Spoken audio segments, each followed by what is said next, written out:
یقیناً وہ شادی اسی راز کو چھپانے کے لیے کروائی گئی تھی۔ محبت عشق کیا کیا کہانی نہیں سنائی دادوں نے، اپنوں نے، اور نکلا کیا دولت کے پجاری۔ نیم آنکھوں سے ایک آنسو ٹوٹ کر اس کاغذوں پر گرا جس نے میرے اندر حیوان کو جگایا۔ نانا نے 75% پراپرٹی میرے نام کی، باقی ڈیڈ کے۔ اب کوئی شک نہ تھا، عزت بچانے کے لیے دولت کا سودا کیا فائدہ جب انسان کی اپنی نظروں میں کوئی عزت نہ ہو۔ میں اس کاغذ پر تھوکتا ہوا اسے پیروں تلے روکتا ہوا وہاں سے نکل آیا۔ میرے ڈیڈ میرا بدلتا رویہ دیکھ پریشان ہوتے تھے، میں انہیں دھڑلے سے جواب دیتا، اور اس دن میرے ہاتھوں ان کی ایک اور کمزوری لگی۔ زری کیا حرکت ہے، دادوں کے پاس کیوں نہیں جا رہے؟ مہوش کو بھی لے جاؤ، دیکھو وہ دن رات تمہیں یاد کرتی ہے۔ So what? میرا پرسکون جواب انہیں غصہ دلا گیا۔ ایک ماہ سے وہ میری بے اعتباری دیکھ رہے تھے۔ شٹ اپ، کل تم جا رہے ہو، اینڈ دس فائنل۔ ان کی گرجدار آواز نے میرا دماغ گرم کر دیا۔ میں نے پاس پڑی ڈائننگ ٹیبل پر رکھی چھری اٹھا کر کلائی پر رکھی۔ میری یہ حرکت دیکھ کر ڈیڈ تیر کی تیزی سے الٹر ہو کر میرے قریب آئے۔ بس اس کے بعد سے انہوں نے مجھے کسی چیز کے لیے فورس نہ کیا۔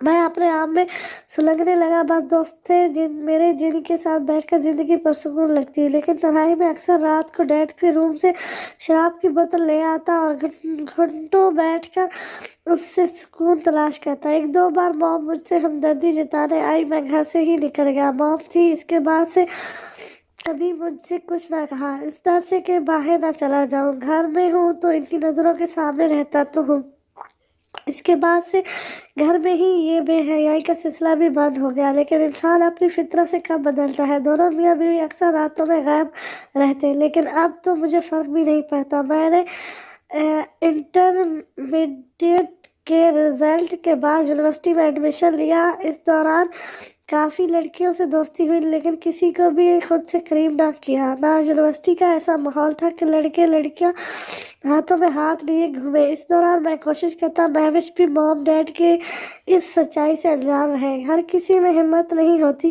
کہ نشان کے ہوتے ہوئے زخم کو چھپائے۔ میری دوستی ڈیڈ کے سرکل کے کچھ لڑکے لڑکیوں سے، جو ان کے دوست کے بچے تھے، سے ملاقات گھر کی ہی ایک پارٹی میں ہوئی۔ وہ میری طرح ہی تھے، کھوکھلے، لیکن نہیں، وہ خوش تھے، شاید حقیقت کو جلد ہی ایکسیپٹ کر گئے تھے۔ اب سمجھ آئی ڈیڈ کی پارٹی رکھنے کی وجہ، اپنے جیسوں سے دوستی۔ میری سوچ یقیناً سچ تھی، کیونکہ اس دن وہ سب خود میری طرف دوستی کا ہاتھ لیے بڑھے تھے، جن میں سے مہک، ارسلان اور ابرش بھی ایک تھی۔ زندگی بس گزر رہی تھی، جب تک وہ نہیں تھی اس کے آنے سے ہلچل مچی۔ وہ مجھے مختلف نہیں لگتی تھی، میری سوچ نے اسے مختلف بنایا تھا۔ اس دن میں نشے میں دھت تھا، میری ایک چھوٹی سی غلطی نے اس کے اندر غلط فہمی کا پہاڑ پیدا کر دیا۔ وہ دن مجھے آج تک نہیں بھولا، کونو کیش ڈے، جس دن ہم دوستوں نے خوب جشن منایا تھا۔ جونی سے آ کر میں کلب چلا آیا، جہاں پر ابرش اور ارسلان کے گروپ نے مجھے گھیر لیا۔ ٹریٹ دو۔ اس ٹریٹ کے چکر میں میری حالت خراب ہو گئی۔ جشن منانے میں اس قدر مدہوش تھا کہ کتنی شراب کی بوتلیں حلق سے اتاری اندازہ نہ رہا۔ ابرش مجھے گھر تک چھوڑنے آئی، لیکن اس دن نشے نے میرا دماغ معاف کر دیا۔ انجانے کیسی طلب تھی کہ میں ضد کر کے ابرش کو اپنے ساتھ گھر کے اندر لے آیا۔ میرا ارادہ وہی تھا جو ہر ہوش پرست مرد کا ہوتا، اور ابرش میری اس طلب سے انجان نہیں تھی۔ وہ شاید میری زندگی کا پہلا ایسا گناہ تھا، اس سے پہلے یہ سوچ میرے دل میں کبھی نہیں آئی۔ ہوش میں میری عورت سے نفرت مجھے اس کے پاس جانے نہیں دیتی، لیکن اس دن نشے نے مجھے ہرا دیا تھا۔ ہاں، وہ نشہ ہی تھا جس نے ہر گناہ و ثواب کا فرق پہچان میری دماغ سے مٹا دی۔ لیکن اندر آتے ہی میں نے پہلی بار اسے اپنے گھر میں دیکھا تھا۔ نہ اس گھر میں مہوش دوپٹہ پہنتی تھی، نہ موم۔ میں مدہوشی کے عالم میں پلر کے پیچھے چھپے وجود کی طرف کھینچتا چلا گیا۔ میرے دل کو سکون تب ملا، اقرار تب آیا جب میں نے اس کی آنکھوں میں اپنے لیے ڈر دیکھا، اور وہ میری زبان سے اپنا نام سننے کے بعد نہیں سی جان بھی اس کی نکل گئی۔ مجھے نشے میں علم نہیں تھا کہ میں کیا کر گیا، نہ میری وہ ہنسی میرے ہوش میں رہنے کے ہوا تھی، نہ وہ حرکت۔ میں اس کا نقاب ہٹانا نہیں چاہتا تھا، مجھے اس وقت خود کا ہوش نہیں تھا، اسے کیا یاد کرتا۔ اگلے دن ابرش کے منہ سے رات کا لب لفظ سن کر میں حیران رہ گیا، اور اپنی کلائی دیکھی جہاں اوپر ہلکا سا بلڈ کا کٹ تھا۔ لیکن اس دن عجیب بات یہ ہوئی، میں اپنی زندگی کا پہلا گناہ کرنے جا رہا تھا، حرام رشتہ بنانے جا رہا تھا، لیکن اس کی آمد نے مجھے گمراہی میں جانے سے بچا لیا۔ میں خود حیران تھا اس دن کیسے نفس پر قابو پا لیا۔ اس واقعے کے بعد میں حجاب تاثیر کو بھول نہ سکا۔ وہ میرے ذہن پر سوار نہیں تھی، لیکن مہوش جو اکثر اپنی دوستوں کا ذکر کرتی اور میں بے دلی سے سنتا، اب پورے کان کھول کر حجاب تاثیر سے متعلق ایک ایک بات سنتا۔ ذری اسے پتہ نہیں کیا ہو گیا کہ اچانک چلی گئی، کھانا بھی نہیں کھایا اور بہت ڈری ہوئی تھی۔ مہوش نارملی چپس کھاتے، کل رات کی بات بتا رہی تھی، اور میں ٹریڈ مل پر کھڑا پسینے سے شرابو ہوتا رنگ میں مگن غور سے اسے سن رہا تھا۔ آخر ذکر جو حجاب تاثیر کا تھا، یہ نہ بن جانے کیوں اتنا اٹریکٹ کرتا حجاب میرے لبوں نے بے آواز جنس کی۔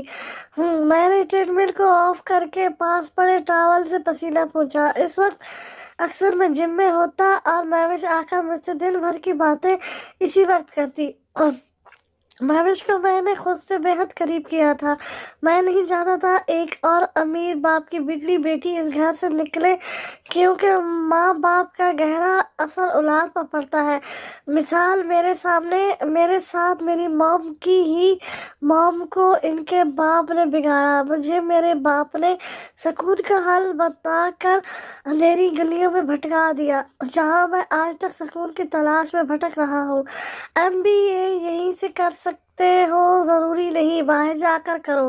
ڈیڈ نے میری دبئی جانے کا سن کر دانت پیسے، وہ اچھی طرح جانتے ہیں وہ مجھے فورس نہیں کر سکتے۔ میں اس وقت جانے کی تیاری کر رہا تھا۔ صبح 5 بجے کی میری فلائٹ تھی۔ ڈیڈ کو جیسے ہی اپنے مینیجر کے ذریعے میری جانے کا پتہ لگا، وہ مجھ سے لڑنے میرے کمرے میں چلے آئے۔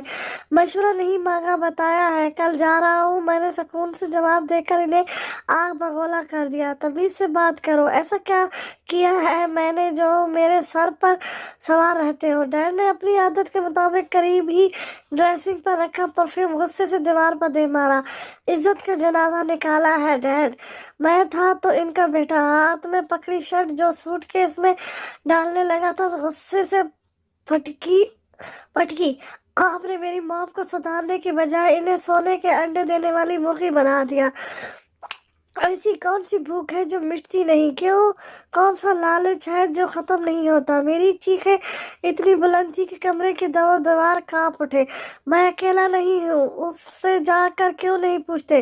اور تمہاری موم کو میں نے سر پر بندوق رکھ کر نہیں کہا، وہ خود راضی ہوئی تھی۔ یہ پیسہ ہی ہے بڑی ذلیل چیز۔ غریب امیر بننے کی لالچ میں کماتا ہے، اور امیر سے امیر تر ہونے کی لالچ میں یہ بھوک نہ مٹتی ہے نہ ختم ہوتی ہے۔ اور تمہاری موم بھی انہی میں سے ایک ہے، سرد لہجے میں کہہ کر انہوں نے اپنا دفاع کیا۔ سلام ہے آپ جیسے شوہر پر، آپ کی تعریف میں یقین جانے لفظ نہیں ہے میرے پاس۔ Now don't you dare to interfere in my matter، اور نہ مجھے روکنے کی کوشش کرنا۔ وہ چلاتے رہے اور میں انسنی کرتا پیکنگ کر کے ایئرپورٹ پہنچا۔ میری کچھ فیلوز بھی وہیں سے MBA کرنے میرے ساتھ جا رہے تھے، جن میں ایک میرا جگری دوست عاصم بھی میرے ساتھ تھا۔ میرے باہر آنے کا مقصد صرف گھر سے دور رہنا تھا، اس ماحول سے دور رہنا جہاں کی در و دیوار مجھے وحشت میں مطالبہ کرتے۔ یہاں آنے سے پہلے میں ایک آخری دھمکی اپنے باپ کو دینا نہ بھولا نہیں تھا۔